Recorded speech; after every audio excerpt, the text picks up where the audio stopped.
Salut à tous, bienvenue dans cette nouvelle partie dans laquelle nous allons commencer par corriger certaines erreurs que nous avons pu constater dans la précédente partie. Nous avions d'abord vu qu'il y avait une possibilité d'enregistrer euh, l'email deux fois. Donc c'est comme si c'est un même utilisateur qu'on venait d'enregistrer plusieurs fois, ce qui est inconcevable. Alors pour résoudre ces problèmes, nous allons rouvrir encore notre console MySQL. C'est root, il n'y a pas de mot de passe. Nous allons utiliser notre base de données appelée blog tuto. Ok, maintenant nous pouvons afficher la table qui se trouve dans cette base de données en faisant show tables. On voit qu'on n'a qu'une seule table. Alors on peut afficher tout ce qui se trouve dans cette table en faisant select all from newsletter. On voit qu'on a deux informations. Par exemple ici, j'ai un peu réinitialisé la base de données. Donc, ce sont les nouvelles informations que j'ai encore enregistrées. Alors ici, on voit Pierre. Et si on enregistrait encore une autre personne du nom de Pierre, par exemple, on fait Pierre. Et ici, on met pierre@gmail.com. On nous dit bravo, vous avez été enregistré. Et si nous revoyons encore les informations qui sont dans la table, nous voyons que Pierre a été enregistré deux fois avec le même email. Alors, nous pouvons autoriser qu'une personne connaît plusieurs personnes du nom de Pierre, mais on ne va pas autoriser à ce qu'il y ait plusieurs personnes avec le même email. Alors, comment résoudre ces problèmes? Alors, il y a deux façons de le faire. La première façon, c'est de le faire d'abord, de le faire de faire comment, cette instruction, si je peux le dire, à la base de données. En disant à la base de données quoi que ces champs email a la possibilité de n'avoir que une valeur unique dans cette colonne. Par exemple, on n'aura jamais un autre john@gmail.com. Alors, comment résoudre ce problème? Nous allons modifier cette table avec la commande alter. Alter, c'est comme modifier alter table. On va mettre le nom de la table qu'on veut modifier, c'est newsletter. Newsletter, ok. Et puis nous allons dire modify, donc modifier quelle colonne? C'est une colonne qu'on veut modifier. Et c'est quoi le nom de la colonne? C'est email. Alors nous allons dire encore, c'est quoi les types? C'est varchar. On va encore mettre, c'était 255, ok. On peut changer comme on veut parce qu'on est en train de modifier. Et puis on va dire, on va ajouter encore quelque chose. Euh, on va dire unique comme ça, unique. Donc on dit que ce sont des informations qui doivent être uniques dans la base de données. Et moi je vais ajouter quelque chose. Je vais dire not nil. Not nil pour dire que ces champs ne peuvent pas être vides. Donc s'il n'y a pas il y a pas l'email, on ne va pas enregistrer, on va refuser la requête. Je fais entrer. On nous dit que Pierre est déjà dupliqué. Donc je ne vais pas, cette contrainte n'accepte pas. D'abord, qu'est-ce que je dois faire? Je dois d'abord supprimer Pierre. Vous voyez déjà qu'il refuse parce qu'il trouve déjà qu'il y a deux personnes avec le même email. On va faire quoi maintenant? Euh, on va supprimer, on va dire delete from. Donc supprimer dans quelle table? Dans la table news, l'état, là où, where, supprimer là où la ID, donc ici, ID ici, c'est 4, égale, on va dire 4. Si pour toi c'est 3, tu mets 3. Alors tu fais entrer. On nous dit qu'il y a une requête qui vient d'être exécutée. Si on fait encore select all from newsletter, on ne voit plus Pierre. Alors du coup, on va faire la flèche sur le clavier, la flèche du haut. Vous allez cliquer là-bas et vous allez retourner sur notre requête qu'on avait fait précédemment. On fait entrer et maintenant ça accepte. Maintenant, si je reviens encore ici chez moi, euh, euh, dans le navigateur, on va encore essayer d'enregistrer Pierre. On verra ce que ça fait. On met pierre@gmail.com. gmail.com, on fait enregistrer. On nous dit quoi? Erreur d'enregistrement. Ces messages nous viennent d'où? Rappelez-vous, ici nous avions dit que si ça fonctionne, voilà, c'est ici. Si ça fonctionne, on dit bravo. Si ça refuse, on dit erreur d'enregistrement. C'est le message que nous venons de voir tout de suite. Maintenant, c'était quoi l'erreur? Si vous voulez voir bien l'erreur, je vais essayer d'enregistrer Pierre à travers la console ici. Faisons par exemple insert into newsletter. Sur quel champ? Sur les champs nom et email. Quelle valeur? Values, j'ai mal écrit. Values. Ici je mets Pierre. Et ici je mets pierre@gmail.com. Et puis je fais entrer. On refuse, on dit duplicate entry. Donc il y a une entrée qui sera dupliquée et du coup on refuse sur la clé email. C'est ce que nous avons voulu faire exactement. Nous pouvons faire cette même contrainte sur les champs nom en faisant juste alter table newsletter modify column. Ici nous mettons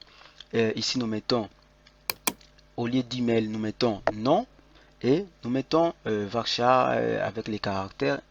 On met unique note nulle et ça passe. Pourquoi nous avons mis note nulle? Regardons l'utilité des notes nulles. Par exemple, nous voulons insérer une personne, mais au lieu de mettre l'email, nous mettons seulement le nom, comme ça. Et ici, nous mettons, donc nous voulons juste insérer les noms. Quand on fait entrer, on refuse, on dit, les champs email ne peut pas être vide, parce que nous avons dit note nulle, donc ça ne doit pas être nul. C'est ça ce que nous avions fait là-bas. Je crois que pour cette partie, nous venons déjà de régler ce problème. Et à travers maintenant nous allons faire peut-être la même chose avec phpMyAdmin, mais avant de le faire, on pourrait d'abord essayer de voir quelque chose d'autre qu'on peut modifier ici dans notre code. Vous voyez, nous venons par exemple d'enregistrer quelqu'un, mais cette personne, au lieu de mettre par exemple son nom et son email, il va venir, je vais mettre ici un die pour que ça n'enregistre pas par erreur.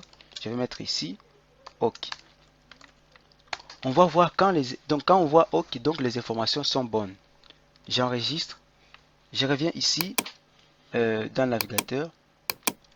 OK, j'ai fait un refresh. Ici en bas, je viens, je mets John.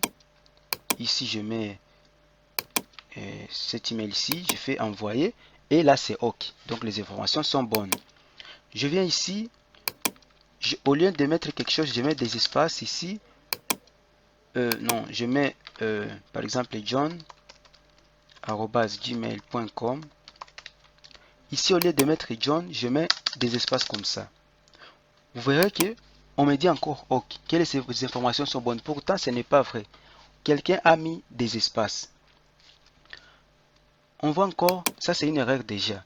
On vient ici, pour que vous puissiez voir, on met ici, je mets des espaces.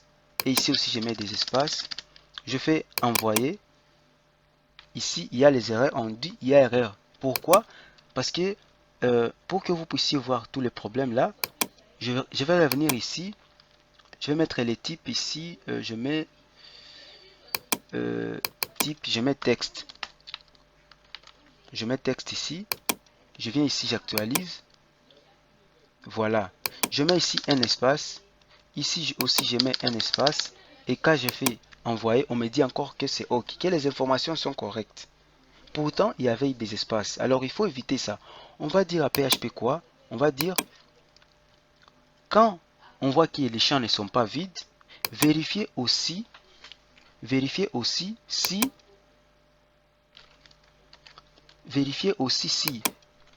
en enlevant les espaces, vous n'allez pas entendre, je vais faire if, si en enlevant les espaces, ici je mets, au lieu de empty, maintenant je mets trim.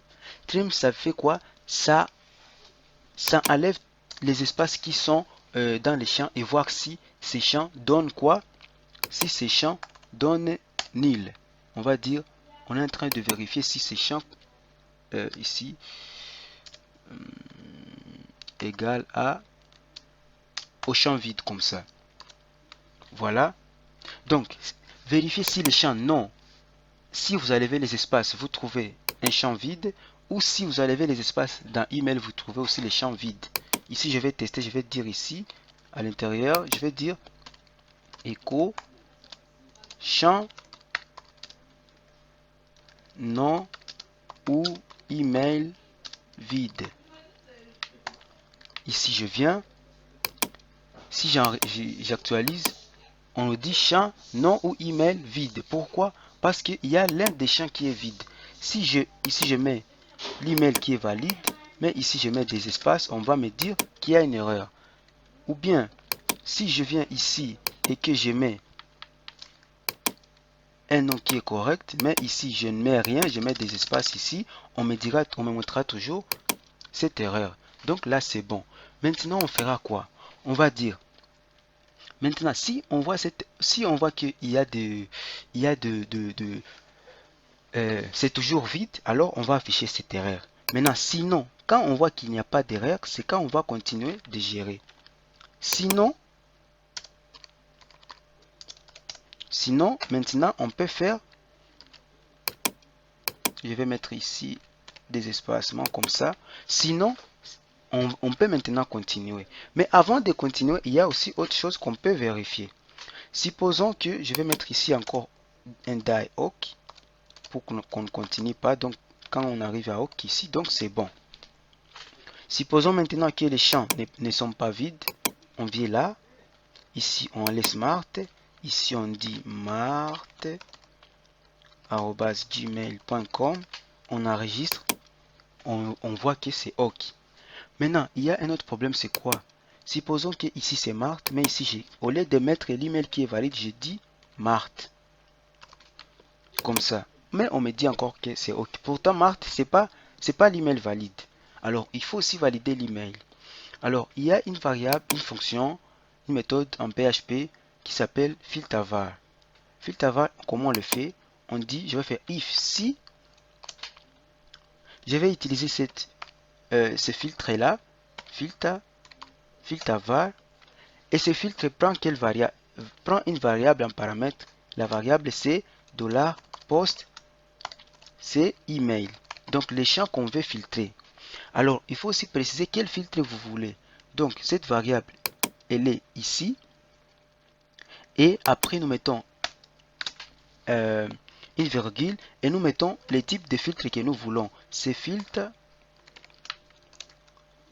validate email. Donc nous voulons valider l'email si c'est valide. Maintenant ici, attends, vous allez voir quelque chose.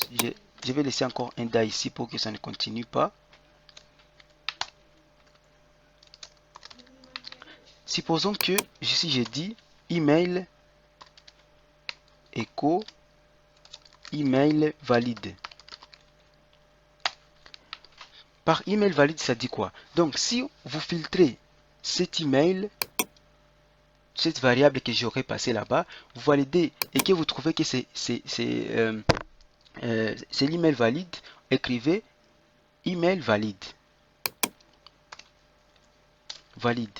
Je vais ici, j'enregistre, je ne vais pas voir cette erreur.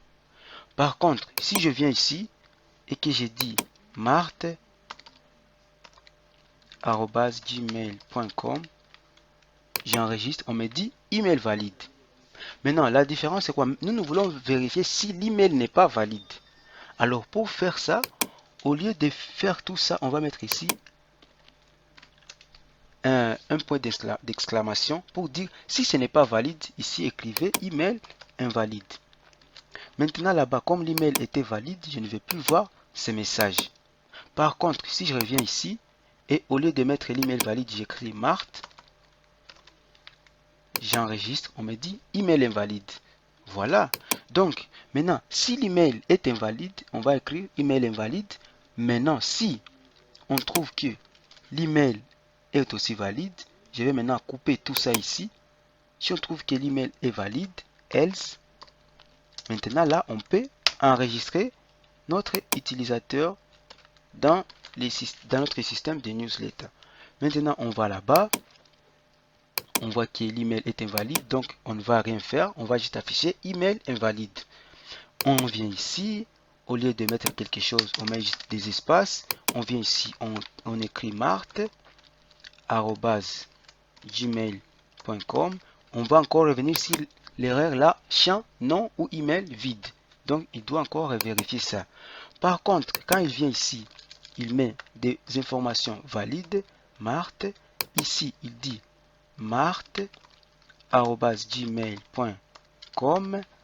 Il envoie, on dit bravo, vous avez été enregistré avec succès. Ici, je vois dans ma base de données, select all. Je vais trouver Marthe est déjà enregistré là-bas. Marthe est déjà enregistré là-bas. Voilà, quand on testait, il y a des informations vides qui étaient enregistrées. Ça, on va résoudre après. Mais on voit directement que ça fonctionne bien. Essayons encore d'enregistrer Marthe pour voir la réaction. Ce sera comment? Je reviens ici. Je mets Marthe. Ici, marthe@gmail.com. J'enregistre. On me dit échec d'enregistrement. Essayons de voir ce que ça fait ici. On voit que ça n'a rien enregistré. Donc, le système est bon.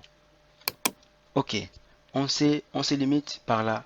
Mais on pourrait faire la même chose avec en utilisant phpMyAdmin et ça ne poserait aucun problème. Ça fera toujours pareil. Donc nous venons de voir comment rendre ces champs uniques, qu'on n'enregistre pas des informations avec l'email qu'on a déjà. Nous avons aussi montré comment par exemple vérifier si l'email est valide ou pas avec Filtaval et pour les filtres validate email. Nous avons aussi vu comment empêcher quelqu'un de mettre les espacements. Voilà, et nous avons bien fait. Alors, dans la prochaine partie, nous allons maintenant essayer de voir les flashs. Au lieu de mettre les champs ou nom ou email vide sur une page blanche, on va lui rediriger à la page d'accueil, mais on va voir par où on va mettre ces messages flash. Alors, merci et bonne suite. À bientôt.